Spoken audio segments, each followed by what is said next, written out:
안녕하세요 여러분, 반갑습니다. 한 주간 잘 지내셨습니까?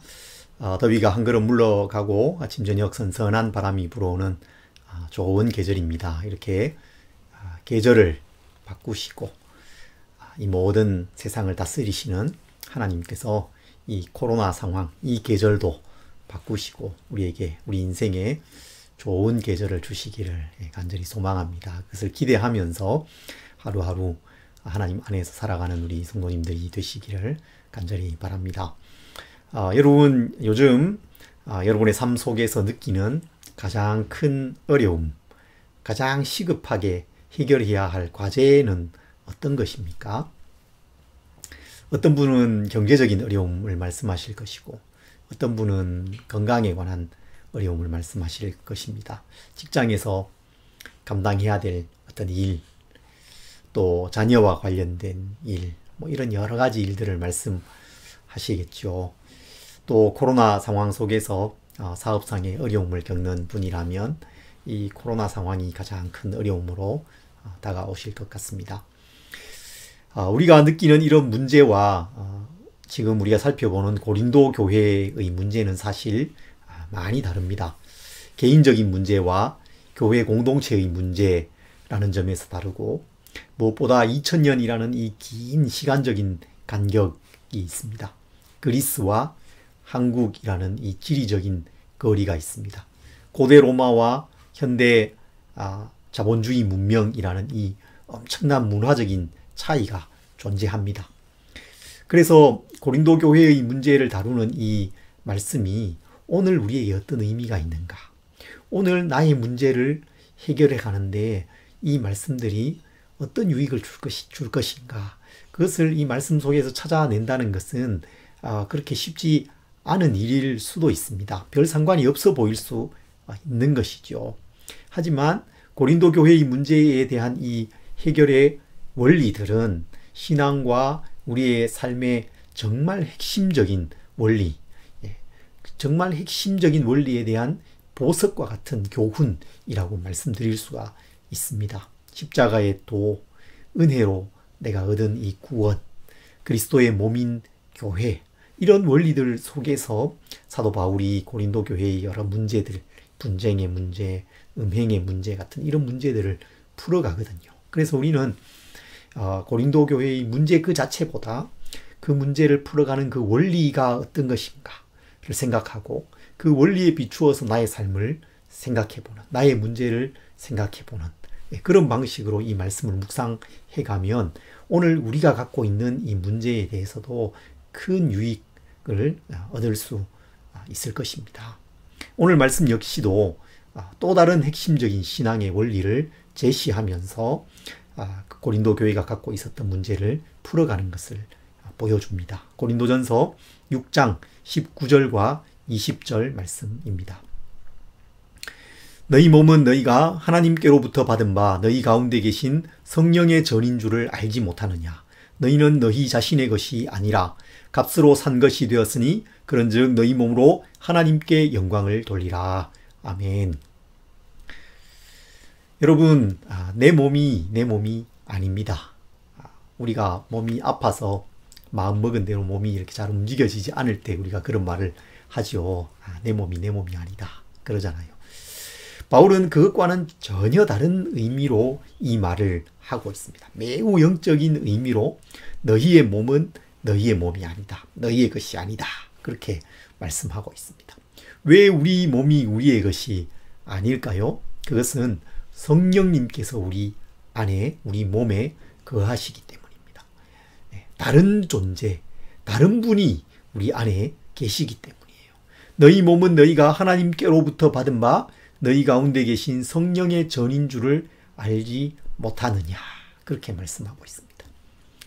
이 말씀은 3장 16절, 17절에서도 이미 말씀을 한 적이 있습니다. 이렇게 말씀했죠. 너희는 너희가 하나님의 성전인 것과 하나님의 성령이 너희 안에 계시는 것을 알지 못하느냐. 누구든지 하나님의 성전을 더럽히면 하나님이 그 사람을 멸하시리라. 하나님의 성전은 거룩하니 너희도 그러하니라. 그런데 이 3장에서는 공동체적으로 말씀을 하는 것 같습니다. 공동체적으로 너희가 하나님의 성전이다. 교회 공동체 안에 성령님께서 거하신다. 그 교회 공동체를 더럽히고 분열시키는 것을 하나님께서 싫어하시고 멸하실 것이다. 그런 의미로 다가옵니다. 그런데 오늘 이 6장 말씀에서는 더 선명하게 우리의 이 몸이 하나님의 전, 성령의 전이다. 그렇게 말씀하고 있습니다. 성령님께서 우리 안에 거하십니다. 예수님을 믿는 각 사람에게 성령님께서 내주하시는 것입니다. 여러분, 우리는 성전이라고 하면 어떤 장소, 구체적인 어떤 건물을 떠올립니다. 예루살렘 성전 입구에 야긴과 보아스라는 이 두 기둥이 아주 웅장하게 세워져 있고 성소와 지성소로 구분되어져 있는 그런 구조물을 생각하는 것이죠. 그곳으로 가서 짐승을 가지고 가서 하나님을 예배하고 제사를 드려서 죄 용서받는 그 성전 건물과 거기서 행해지는 어떤 의식, 그런 것들을 우리가 떠올립니다. 이런 생각은 자연스럽게 교회 건물을 성전이라고 말하는 것으로 이어집니다. 교회 건물을 짓는 것을 흔히 성전 건축이라고 말하죠. 여러분, 어떤 장소나 건물을 하나님을 예배하기 위한 곳으로 지정하고 그곳에 모여서 예배하고 기도하는 것은 매우 의미 있는 일입니다. 하나님께서는 그곳에 임재하시고 그곳에서 우리를 만나주시고 은혜를 주십니다. 우리는 그런 은혜를 기대하면서 우리가 지정해 놓은 그 장소로 모일 수 있습니다. 그곳에서 예배합니다. 그것은 좋은 것입니다. 하나님의 은혜를 사모하고 기대해야 되는 것이죠. 그런데 오늘 우리의 마음 속에, 그리고 우리의 삶 속에, 삶의 그 깊은 뿌리 속에 교회 건물 예배당은 거룩하고 회사나 집이나 교회를 벗어난 다른 곳은 거룩하지 않은 곳이라고 생각할 수 있습니다. 그런 생각이 있습니다. 세속적인 장소라고 생각하는 것입니다. 교회에서 하는 어떤 사역이나 봉사는 거룩하지만 집에서 하는 가사활동이나 회사에서 하는 일 같은 것은 세속적인 일, 또 가치가 낮은 것이라고 생각하는 것입니다. 그래서 그리스도인들이 일을 단지 생계를 위해서, 돈을 벌기 위해서, 먹고 살기 위해서 하는 어떤 수단, 활동이라고 생각한다는 것입니다. 그 일을 통해서 하나님을 섬기고 예배하거나 그 일을 통해서 사랑을 실천하고 사회 연대를 이루어가고 그렇게 살아간다는 생각을 많이 하지 않습니다. 그래서 일은 너무 힘들게 느껴집니다.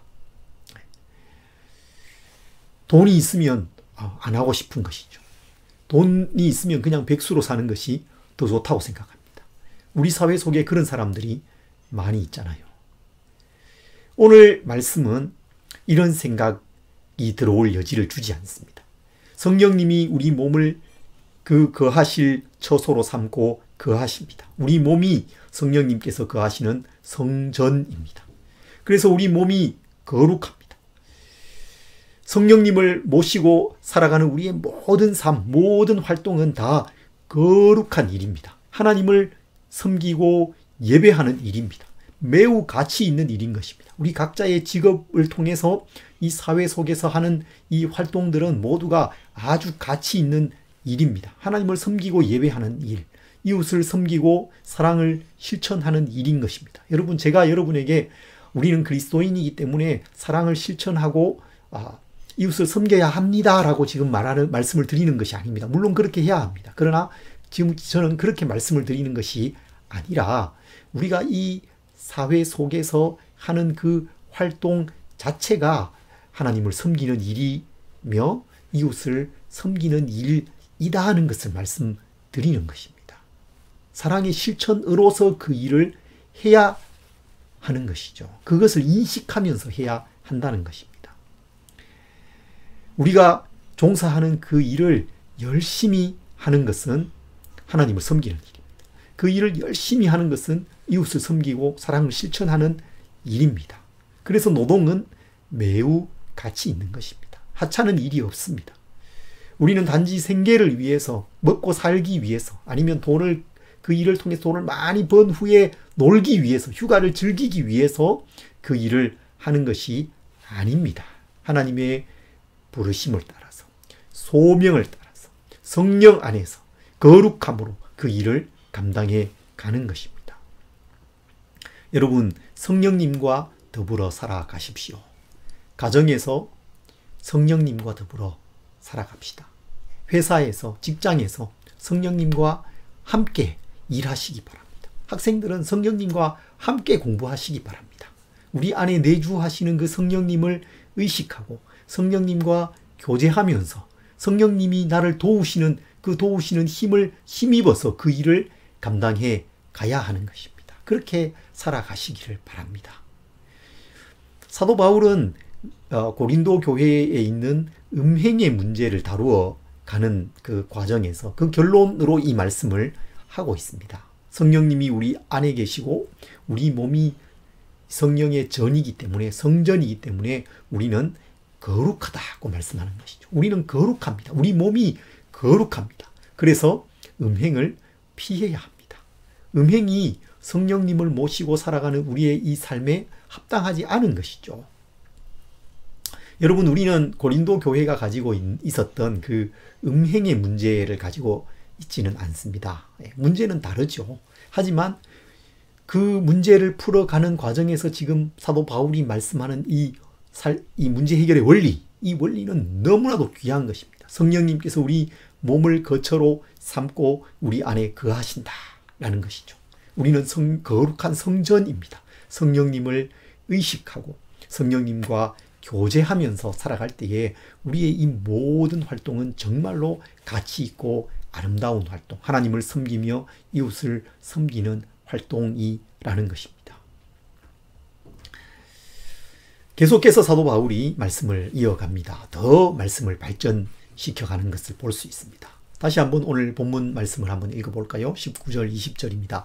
너희 몸은 너희가 하나님께로부터 받은 바 너희 가운데 계신 성령의 전인 줄을 알지 못하느냐. 너희는 너희 자신의 것이 아니라 값으로 산 것이 되었으니 그런즉 너희 몸으로 하나님께 영광을 돌리라. 하나님께서 우리를 값으로 사셨다, 그렇게 말씀하고 있습니다. 그래서 우리의 몸은 우리의 것이 아닙니다.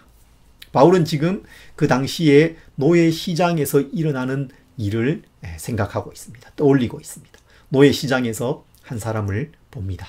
건장하고 또 성품도 좋아 보이고 충성스러워 보입니다. 그래서 그 사람을 사기로 하는 거죠. 노예 상인에게 값을 치르고 그 사람을 사왔습니다. 집으로 데려와서 몸을 깨끗이 씻기고 머리를 손질하고 옷을 입혔습니다.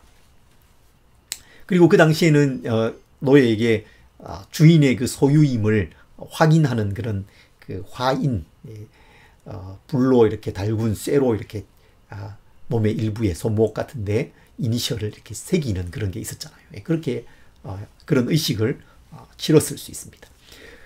그러면 그 노예는 도망가도 누구의 노예인지가 다 이렇게 드러나게 되는 거죠. 그러고 나면 이 노예는 그 주인의 소유가 됩니다. 주인이 맡기는 일을 합니다. 주인이 시키는 일을 합니다. 그 주인을 위해서 일하고 그 주인을 위해서 살아가는 것입니다. 여러분, 우리에게 일어난 일이 이와 같은 일입니다. 하나님께서 값으로 우리를 사셨습니다. 아들의 그 핏값을 치르셨죠. 엄청난 대가를 지불하시고 우리를 사셨습니다. 십자가 위에서 예수님께서 운명하시던 그 순간에 예수님께서 뭐라고 말씀하셨습니까? 다 이루었다. 다 이루었다. 그렇게 말씀하셨죠. 그 말씀은 다른 의미로는 다 치루었다. 그런 의미입니다. 값을 다 치렀다는 것입니다. 예수님의 십자가의 그 죽으심은 우리를 사시기 위한 대속의 죽음이었습니다. 속량이었죠. 속량. 노예의 그 값을 치르는 그런 의미가 있었다는 것입니다. 그래서 이제 우리는 하나님의 소유입니다. 하나님의 노예입니다. 사도 바울은 그가 쓰는 편지들의 그 서두에 자신을 하나님의 노예, 예수 그리스도의 노예, 예수 그리스도의 종이라고 기꺼이 표현합니다. 그는 누구의 노예가 된 적이 없는 사람이죠. 그는 로마의 시민이었습니다. 매우 명예로운 그런 이름을 가진 이 로마 시민이었어요. 그렇지만 그가 그 자신을 하나님의 종, 예수 그리스도의 종, 노예라고 표현하기를 주저하지 않았습니다. 우리가 하나님의 소유가 된 것, 노예가 된 것, 그것을 성령님께서 증언하시죠. 성령님께서 우리 안에 오셔서 우리가 하나님의 아들이고 하나님의 소유라는 것을 증명해 주십니다. 깨닫게 해 주십니다. 그래서 우리는 우리의 이 몸은 우리의 것이 아닙니다. 우리의 삶은 우리 자신의 것이 아닌 것입니다. 그래서 우리는 어떻게 살아야 됩니까? 오늘 말씀 마지막 부분에 그런즉 너희 몸으로 하나님께 영광을 돌리라. 이것이 우리의 삶의 목표이고 방향인 것입니다. 하나님을 위한 삶입니다. 하나님의 영광을 위한 삶이죠. 고린도전서 10장 31절에 유명한 말씀이 나오죠. 이렇게 말씀하죠. 그런즉 너희가 먹든지 마시든지 무엇을 하든지 다 하나님의 영광을 위하여 하라. 우리의 삶을 향한 이 거대한 삶의 방향과 목표를 사도 바울이 설정해 주고 있는 것입니다.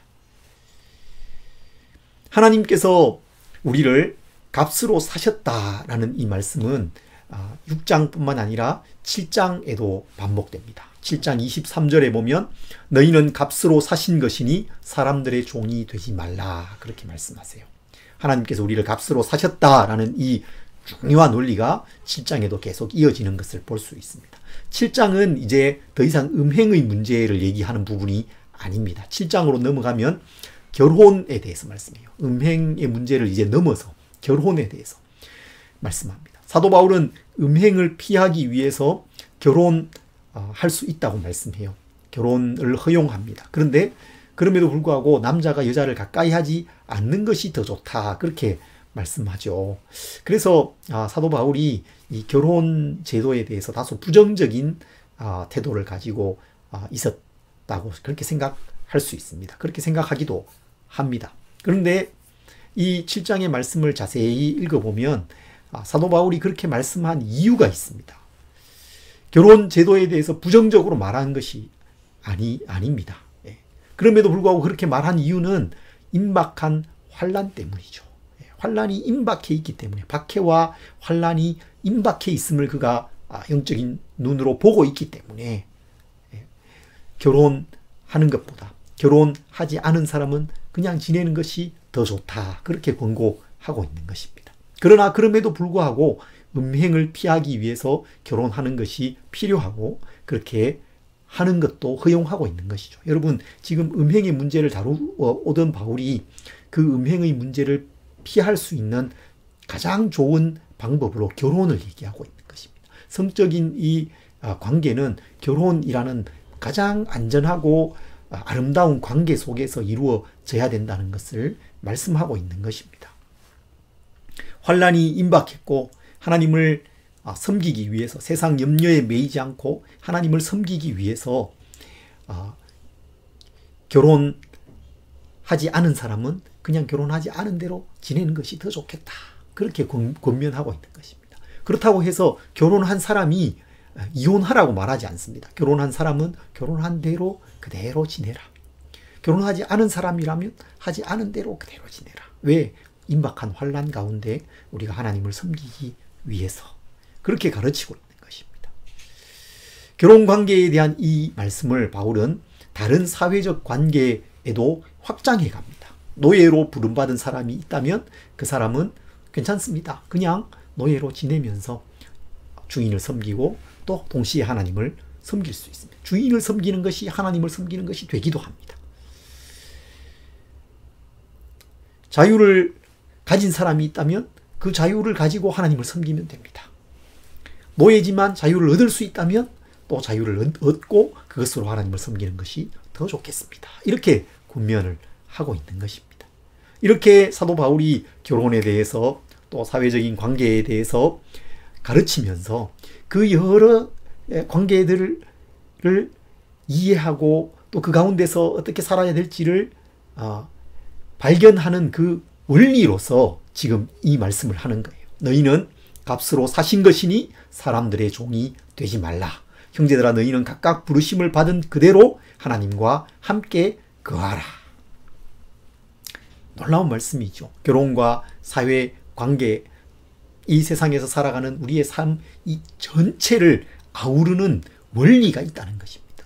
그 전체를 우리가 이해할 수 있는 중요한 원리가 있는데 그것이 바로 하나님께서 우리의 주인이시다라는 것이죠. 그리스도인이라면 놓치지 말아야 할 대원리입니다. 우리의 신앙의 고백과 삶의 실천이 바로 그것입니다. 그것은 하나님께서 우리를 그 아들의 피값으로 사셨다라는 것이죠.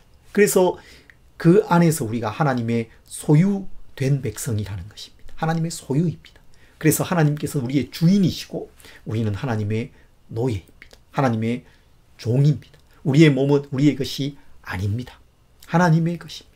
그래서 우리는 하나님의 영광을 위해서 살아가야 하는 것입니다. 결혼 생활의 목적과 지향점도 하나님의 영광입니다.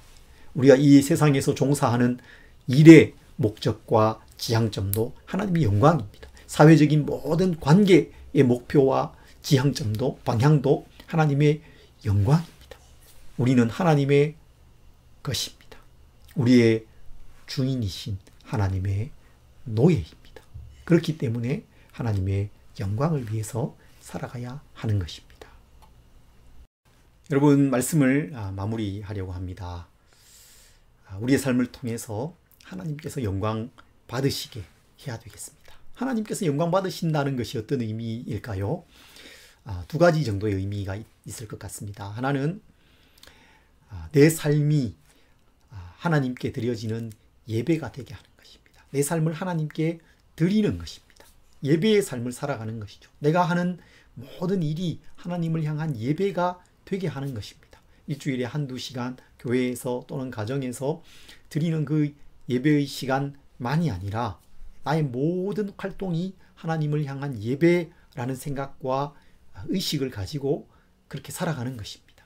영화 불의 전차라는 영화가 유명하잖아요. 거기에 에릭 리들이라는 영국의 달리기 선수가 나오죠. 100m, 200m 달리기 하는 이 선수인데 그 사람이 말하잖아요. 내가 열심히 달릴 때 하나님께서 나를 기뻐하시는 것을 나는 느낀다.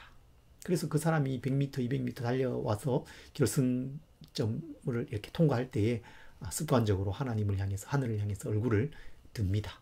자신이 이렇게 열심히 달린 것을 하나님 받으시라는 의미가 거기 담겨 있는 거죠. 여러분, 모든 우리의 활동이 그런 것입니다. 우리가 직장에서 하는 일, 하나님을 향한 예배로서 하시기 바랍니다. 가정에서 음식을 하고 설거지를 하는 것, 하나님을 향한 예배로서 하시기 바랍니다. 공부를 하나님을 향한 예배로서 하시기 바랍니다. 내 삶 전체가 하나님께 드려지는 예배가 되게 하시기 바랍니다. 또 다른 의미도 있습니다. 그것은 하나님을 드러내는 삶을 사는 것입니다. 메시지 성경은 오늘 말씀의 마지막 부분, 그런즉 너희 몸으로 하나님께 영광을 돌리라 라는 이 말씀을 이렇게 번역합니다. 여러분의 몸은 여러분의 영적인 부분에 속해 있는 소유물이 아닙니다. 그 모든 것의 주인은 하나님이십니다. 그러니 여러분의 몸 안에서 여러분의 몸을 통해 사람들이 하나님을 볼 수 있게 하십시오. 여러분의 몸 안에서 여러분의 몸을 통해서 사람들이 하나님을 볼 수 있게 하십시오. 우리를 통해서 하나님을 볼 수 있게 하라. 그렇게 말씀하고 있습니다. 마태복음 5장 16절도 우리가 잘 아는 말씀이죠. 이같이 너희 빛이 사람 앞에 비치게 하여 그들로 너희 착한 행실을 보고 하늘에 계신 너희 아버지께 영광을 돌리게 하라. 하나님의 모습이 우리를 통해서 드러나기를, 사람들이 우리를 통해서 하나님을 볼 수 있게 되기를 사모하고 그렇게 살아가는 우리가 되었으면 좋겠습니다. 사도 바울은 복음과 신앙의 이 핵심적인 원리들을 붙듭니다. 그것을 통해서 고린도 교회가 직면해 있는 구체적인 문제들을 풀어갑니다. 분쟁의 문제이든 음행의 문제이든 결혼이나 사회적 관계의 문제이든 그 안에서, 그 원리 안에서 적용하고 해결해 가고 있습니다. 여러분, 우리가 가진 문제는 그들의 문제와는 다르죠. 어쩌면 더 복잡하고 또 힘겨운 가운데 그 문제들을 안고 씨름하면서 갈 수 있습니다. 그렇지만 그것을 풀어가는 원리는 다르지 않은 것입니다. 성령님께서 우리 안에 거하십니다. 그래서 우리가 하나님의 거룩한 성전입니다.